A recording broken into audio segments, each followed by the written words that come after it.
ಈ ರಾಜಕೀಯ ಗಾರುಡಿಗ, ಅಜಾತಶಸ್ತ್ರು, ಅಭಿವೃದ್ಧಿ ಹರಿಕಾರ, ಜಂಟ್ಲಮನ್, ಸುಂದರ ಮುಖ, ಅಫ್ಕೋರ್ಸ್. ಅದು ಯಾಕೆ ಅಂದರೆ ಒಮ್ಮೊಮ್ಮೆ ಕಾಫಿ ಕುಡಿಯೋಕ್ಕೆ ಹೋಗ್ತಿದ್ದಾಗ ಕೆಲವು ಯಂಗರ್ ಜನರೇಷನ್ ಅವ್ರು ಬಂದು ಅವ್ರ ಹತ್ರ ಫೋಟೋ ತೆಗೆಸ್ತಿರ್ತಿದ್ರು. ನಾನು ಎಷ್ಟೋ ಸರಿ ರೆಗ್ಸಿದ್ದೀನಿ. I think you still have that charm ಅಂತ. ಹಾಗಾಗಿ ಹೌದು, ಅವರ ಜೀವನ ಪಥ ವೆರಿ ಪೊಲಿಟಿಕಲಿ ಡಿಫರೆಂಟ್ ಮ್ಯಾನ್ ಅಂತ ನಾವೇನು ಗೊತ್ತೀವಿ. Sophisticated, of course you was sophisticated, ಅದರಲ್ಲಿ ನನ್ನ ಅನುಮಾನನೇ ಇಲ್ಲ, ಅದೇನು ಡೌಟ್ ಇಲ್ಲ ಅದು. But that was not a crime ಅದು. ಹಾಂ, ರಾಗಿ ತುಂಬ ಕಚ್ಚಾ ಇರಬೇಕು ಅಂತ ಏನಿಲ್ಲ ರಾಜಕಾರಣ ಅಂತಂದರೆ. ಸೊಫಿಸ್ಟಿಕೇಟೆಡ್ಡೆ. ಹಾಂ, ಈಗ ಮೋದಿಗೆಲ್ಲ ಡ್ರೆಸ್ ಹಂಗೆ ಹಾಕೋತಾರೆ ಹಿಂಗೆ ಹಾಕೋತಾರೆ ಅನ್ಕೋಬೋದು. Art Krishna did it long back, ಹಂಗ್ಲಕ್ಕ ಹಿಡಿದ್ರೆ ಹಂಗಾರೆ. And a sense of time ಇತ್ತು, ಟೈಮ್ ಸೆನ್ಸ್ ಇತ್ತು. ಯಾವಾಗ ಏನು ಹಾಕ್ಕೋಬೇಕು, ಯಾವಾಗ ಏನು ಹಾಕ್ಕೋಬಾರ್ದು, ಹೇಗಿರಬೇಕು ಅನ್ನೋದಿತ್ತು. ಭಾಳ ಸರಳ. ಕಾಫಿ ಕಪ್ 2 ಇಟ್ಟರೆ ಎದುರುಗಡೆ ಇರೋಗೆ ಕಾಫಿ ತಗೊಳ್ಳೋವರೆಗೂ ತಾನು ಕಾಫಿ ತಗೊಳ್ತಿರ್ಲಿಲ್ಲ, ಕಾಯೋರು. 1932 ಮೇ 1ನೇ ತಾರೀಕು ಜನನ, ಅದು ಲೇಬರ್ ಡೇ. ಅದನ್ನು ಯಾವಾಗಲೂ ಅವರು ಜ್ಞಾಪಿಸ್ಕೊಳ್ಳೋರು. ಲೇಬರ್ ಡೇ ಕೃಷ್ಣ ಅವರ ಬರ್ಡೇ. ಮತ್ತು ಆ ದಿನ ಬಹುದೀರ್ಘ ವರ್ಷಗಳು ನನ್ನ ಪ್ರಕಾರದಲ್ಲಿ, ಈಗ ಕಳೆದ 2 ವರ್ಷ 3 ವರ್ಷ ಇಲ್ಲ ಅನ್ಸುತ್ತೆ, ಮಧ್ಯ ಕರೋನಲ್ಲಿ 1 ವರ್ಷ ಇರಲಿಲ್ಲ ಅನ್ಸುತ್ತೆ, ಅವ್ರು ತಿರುಪತಿಲಿರೋರು. ಹಾಂ, on all his birthday he is to go to Tirupati. ಅವರು ಭಾಳ ದೊಡ್ಡ ಇದದು. ತಂದೆ ತಾಯಿ ಮಲ್ಲಯ್ಯ ಮತ್ತು ತಾಯಮ್ಮ.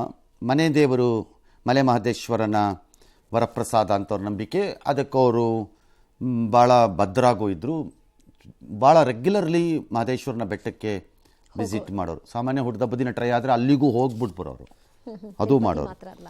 ಸೋಮನಹಳ್ಳಿಯಲ್ಲಿ ಪ್ರಾಥಮಿಕ ಶಿಕ್ಷಣ, ಮೈಸೂರಿನ ರಾಮಕೃಷ್ಣ ಆಶ್ರಮದಲ್ಲಿ ಪ್ರೌಢ ಶಿಕ್ಷಣ, ಮೈಸೂರಿನ ಯುವರಾಜ ಕಾಲೇಜ್, ಒಂದು ಸಣ್ಣ ಅಸೋಸಿಯೇಷನ್ ವಿತ್ ಮಹಾಜನಾಸ್ ಆಲ್ಸೋ. ಆಗ ಮೈಸೂರಿನ ಯುವರಾಜ ಕಾಲೇಜಿನಲ್ಲಿ PU ಶಿಕ್ಷಣ, ಮಹಾರಾಜ ಕಾಲೇಜಿನಲ್ಲಿ ಕಾನೂನು ಪದವಿಯನ್ನು ಪಡೆದರು. ನಂತರ ಅಮೆರಿಕದಲ್ಲಿ ವಾಷಿಂಗ್ಟನ್ ಮತ್ತು ಡಲಾಸ್ಗೆ ಹೋದರು, ಅಲ್ಲಿ ಉನ್ನತ ಶಿಕ್ಷಣವನ್ನು ಮಾಡಿದ್ರು. ವಾಪಸ್ ಬಂದಾಗ ಒಂಥರ ಅಮೇರಿಕಾ ಕೃಷ್ಣ ಈ ಥರದ್ದೆಲ್ಲ ಮಾತುಗಳೇ. ಯಾಕಂದರೆ ಆ ಕಾಲದಲ್ಲಿ ಯಾರು ಒಬ್ರು ಅಮೇರಿಕಕ್ಕೆ ಹೋಗೋದೇ ದೊಡ್ಡದು, ಹೋಗಿ ವಾಪಸ್ ಬರೋದು ಇನ್ನೂ ದೊಡ್ಡದು. 100% ಹಂಗಿರಬೇಕಾದ ಪರಿಸ್ಥಿತಿಲಿ ಇವ್ರು ವಾಪಸ್ ಬಂದಾಗ ಬಹು ಸಹಜವಾಗಿ ವೀರಣ್ಣಗೌಡರ ವಿರುದ್ಧ ಯಾವ್ದಾದ್ರು ಒಂದು ಅಭ್ಯರ್ಥಿ ಬೇಕು ಅಂತ ಬಹು ಜನರು ಹುಡುಕ್ತಾ ಇದ್ದಂತಹ ಸಂದರ್ಭದಲ್ಲಿ ಕೃಷ್ಣ ಅವ್ರನ್ನ ಗುರುತಿಸಿದ್ರು ಕೆಲವರೆಲ್ಲ. ಅದೇನೇನೋ ನಡೆದಿದೆ ಆ ಸಂದರ್ಭದಲ್ಲಿ, ಅದು ದೊಡ್ಡ ಕಥೆಗಳು. ಅದರ ಮಧ್ಯದಲ್ಲಿ ಅವ್ರನ್ನ ಅಭ್ಯರ್ಥಿ ಮಾಡಿದ್ರು, ಸ್ವತಂತ್ರ ಅಭ್ಯರ್ಥಿ ಮಾಡಿದ್ರು ಅವ್ರನ್ನ. ಆ್ಯಂಡ್ ಆ ದಿನ ವೀರಣ್ಣಗೌಡರು ಅಂತಂದರೆ ಅಲ್ಟಿಮೇಟ್ ಲೀಡರ್ಶಿಪ್ ಆಫ್ ಮಂಡ್ಯಾಗೆ ಅದು ಅವತ್ತಿನ ದಿನಕ್ಕೆ.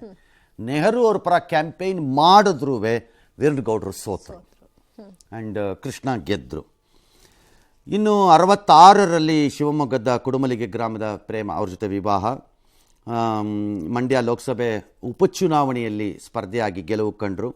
ಅರಸು ಸಂಪುಟದಲ್ಲಿ ಮೊದಲ ಬಾರಿಗೆ ಸಚಿವರು ಆಗಿದ್ದರು 71ರಲ್ಲಿ. ಆಮೇಲೆ ಕೇಂದ್ರದಲ್ಲಿ ಕೈಗಾರಿಕಾ ಮಂತ್ರಿನೂ ಆದರು, ಸಹಾಯಕ ಮಂತ್ರಿ ಮತ್ತು minister for state for finance ಆಗಿದ್ದರು. ಅವರು ಹಣಕಾಸು ಇಲಾಖೆ ಹಣಕಾಸು ವಿಭಾಗದ ಅಲ್ಲೂ ಆಗಿದ್ದರು.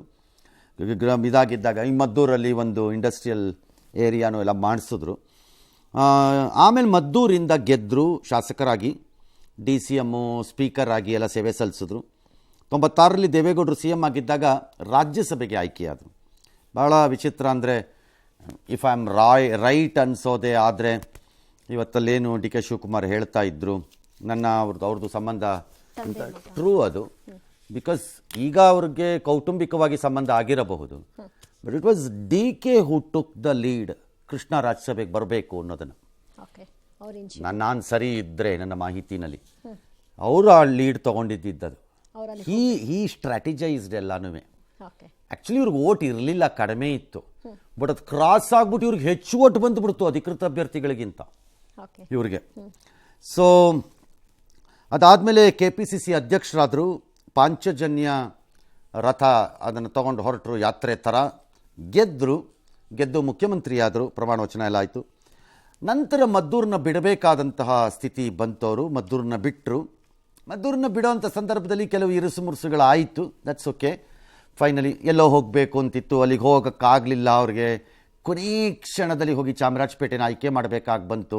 ಐ ಸ್ಟಿಲ್ ರಿಮೆಂಬರ್ ಆ ಡ್ರಾಮಾಗಳನ್ನೆಲ್ಲ. ಆ ಟೈಮಲ್ಲಿ ಚಾಮರಾಜಪೇಟೆಯಿಂದ ಸ್ಪರ್ಧೆ ಮಾಡಿದ್ರು, ಗೆದ್ದರು. ಗೆದ್ದ ಮೇಲೆ ಅವ್ರು ಗೆದ್ದರು, ಬಟ್ ಅವ್ರ ಪಕ್ಷ ಸೋತೋಯ್ತು. ಅವರು ವಿಪರೀತವಾದ ವಿಶ್ವಾಸದಲ್ಲಿದ್ದರು, ನಾನು ವಾಪಸ್ ಬರ್ತೀನಿ ಅಂತ. ಆ ದಿನ ಅವ್ರನ್ನ ರಾಜ್ಯದ ದೇಶದ ನಂಬರ್ 1 ಮುಖ್ಯಮಂತ್ರಿ ಅಂತಾನು, ನಂಬರ್ 1 ಕರ್ನಾಟಕ ಅಂತಾನು, ಈ ಥರ ಎಲ್ಲ ಯಾವ ಮ್ಯಾಗ್ಝೈನ್ ತೊಗೊಂಡ್ರು ಅದನ್ನೇ ಹೇಳೋದು ಮಾಡೋದು ಎಲ್ಲ ನಡೆದಿತ್ತು. ಅವ್ರಿಗೆ ವಿಶ್ವಾಸ ಇತ್ತು, ಬಟ್ ಅವ್ರ ಸಂಪುಟದ 80% ಸಚಿವರು ಸೋತರು. ಪರಿಣಾಮ ಕೃಷ್ಣ ಅವ್ರು ಗೆದ್ರೂ ಪಕ್ಷ ಅಧಿಕಾರಕ್ಕೆ ಬರಲಿಲ್ಲ, ಸಮ್ಮಿಶ್ರ ಸರ್ಕಾರ ಆಗಬೇಕಾಗಿ ಬಂತು.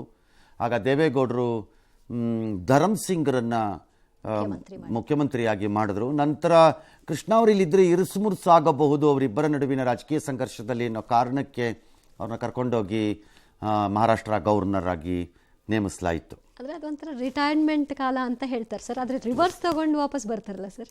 ಅದೇ ಅದಿತ್ತು ಅವ್ರಿಗೂ, ತಗೊಂಡು ಬಂದರು ಅಷ್ಟೇನೇನು. ದೆನ್ UPA ಸರ್ಕಾರದಲ್ಲಿ ಅದಾದ ನಂತರ ಅವರು ವಿದೇಶಾಂಗ ಮಂತ್ರಿ ಆದರು. ಸೋನಿಯಾ ಗಾಂಧಿ ಆ ವಿಚಾರದಲ್ಲಿ ನನ್ನ ಪ್ರಕಾರ ಕೃಷ್ಣ ಅವ್ರನ್ನ ಆ ಹಂತಗಳಲ್ಲಿ ಕೈ ಬಿಡಲಿಲ್ಲ. ಬಿಕಾಸ್ ಕೃಷ್ಣ ಅವರು ಅಷ್ಟೇ, ಭಾಳ ಜನಕ್ಕೆ ಅದು ಈಗ ಹೇಳಿದ್ರೆ ಸರಿ ತಪ್ಪು ಅನಿಸುತ್ತೋ ಬಿಡುತ್ತೋ ನನಗೆ ಗೊತ್ತಿಲ್ಲ. 99ರಿಂದ 2004 ಅವಧಿಯಲ್ಲಿ ಕಾಂಗ್ರೆಸ್ ಪಕ್ಷವನ್ನು ಯಾರಾದರೂ ದೇಶದಲ್ಲಿ ಎಲ್ಲ ರೀತಿಯಲ್ಲಿ ಕೈ ಹಿಡಿದಿದ್ದರೆ ಅದು ಕೃಷ್ಣ ಮಾತ್ರ. ಎಲ್ಲ ರೀತಿಯಲ್ಲಿ ನಾನು ಹ್ಯಾವ್ ಸೀನ್ ಕೆಲವು ದೃಶ್ಯಗಳು ನನ್ನ ಕಣ್ಣು ಮುಂದೆ ಇದೆ. ನೆರೆಯ ಆಂಧ್ರ ಪ್ರದೇಶದಲ್ಲಿ ರಾಜಶೇಖರ ರೆಡ್ಡಿ ಅವರು ವಿಪರೀತ ಸಂಕಷ್ಟದಲ್ಲಿದ್ದಾಗ ಇವರು ಧಾವಿಸಿದ ರೀತಿಗಳು ಮತ್ತು ಕೇಂದ್ರದಲ್ಲಿ ಪಕ್ಷಕ್ಕೆ ಜೊತೆಯಲ್ಲಿ ನಿಂತ ರೀತಿ ಅದು ಸೋನಿಯಾ ಗಾಂಧಿ ಅವ್ರಿಗೆ ಇತ್ತು. ಸರಿ, ಬಹು ಸಹಜವಾಗಿ ಅವ್ರನ್ನ ಕರ್ಕೊಂಡಲ್ಲಿ ಗವರ್ನರ್ ಮಾಡಿದ್ರು. ನಂತರ ಅವ್ರನ್ನ ವಿದೇಶಾಂಗ ಮಂತ್ರಿ ಮಾಡಿದ್ರು. 17ರಲ್ಲಿ ಕಾಂಗ್ರೆಸ್ಗೆ ಗುಡ್ ಬೈ ಹೇಳಿದ್ರು. ವೈಯಕ್ತಿಕವಾಗಿ ಅವ್ರು ಹೇಳ್ತಾ ಇದ್ದಿದ್ದು ಅದಕ್ಕೂ ಸೋನಿಯಾ ಗಾಂಧಿಗೂ ಸಂಬಂಧ ಅಲ್ಲ. Of course it was related to somebody else, may be her son. ಕಾಂಗ್ರೆಸ್ಗೆ ಗುಡ್ ಬೈ ಹೇಳಿಬಿಟ್ರು. BJPಗೆ ಬಹಳ ಆಶ್ಚರ್ಯಕರ ರೀತಿಯಲ್ಲಿ ಸೇರಿದ್ರು. This was not expected actually. Krishna ಅವರ ಬಲ್ಲವರ ಪೈಕಿ ಯಾರೂ ಅದನ್ನು ನಿರೀಕ್ಷೆ ಮಾಡಿರಲಿಲ್ಲ. ಅದು ಆ ರೀತಿ ಆಗಿ ಬಿಡಬಹುದು. ಎಲ್ಲ ಸ್ಥಾನಗಳನ್ನು ಅಲಂಕರಿಸಿ ಅದನ್ನೇ ಕಾಂಗ್ರೆಸ್ ಆಗಿ ಹೇಳ್ತು, ಅವ್ರಿಗೆಲ್ಲಾನು ಕೊಟ್ಟಿತ್ತು ಪಕ್ಷ ಅಂತೆಲ್ಲ ಹೇಳಿತು. ಬಟ್ ಕೆಲವೊಮ್ಮೆ ಯಾರು ಏನನ್ನು ಬೇಕಾದರೂ ಕೊಟ್ಟಿರ್ಬೋದು, ವೈಯಕ್ತಿಕವಾಗಿ ನೋವುಂಟು ಮಾಡುವುದು ಅಥವಾ ನನ್ನ ಮರ್ಯಾದೆಯನ್ನು ಕಳೆಯುವ ರೀತಿ ವರ್ತನೆ ಬಂದರೆ ಅದು ಕಷ್ಟ ಆಗ್ಬೋದು. I think he suffered from it ಆಗ. ಸೊ ಒಂಥರ ಆ್ಯಂಗರ್ ಇತ್ತು ಕೃಷ್ಣಾಗ. ಇಟ್ ಇಸ್ ವೆರಿ ರೇರಿಟಿ ಅದು ಕೃಷ್ಣ ಅವರಲ್ಲಿ. ಒಂದು ಆ್ಯಂಗರ್ ಇತ್ತದು, ಐ ಡಿಂಟ್ ಡಿಸರ್ವ್ ದಿಸ್ ಅಂತ. ಸೊ ಅದು ಏನೇನೋ ಆಯಿತು. Finally he went to BJP. 60 ವರ್ಷದ ರಾಜಕಾರಣದಿಂದ 2022ರಲ್ಲಿ ಅವರು ರಾಜಕೀಯ ಜೀವನದಿಂದ ನಿವೃತ್ತಿಯನ್ನು ಅಧಿಕೃತವಾಗಿ ಪಡ್ಕೊಂಡ್ರು. ಅಫ್ಕೋರ್ಸ್ ಹಿ ಎಂಜಾಯ್ಡ್ ಎವ್ರಿಥಿಂಗ್ ಅಷ್ಟೇ.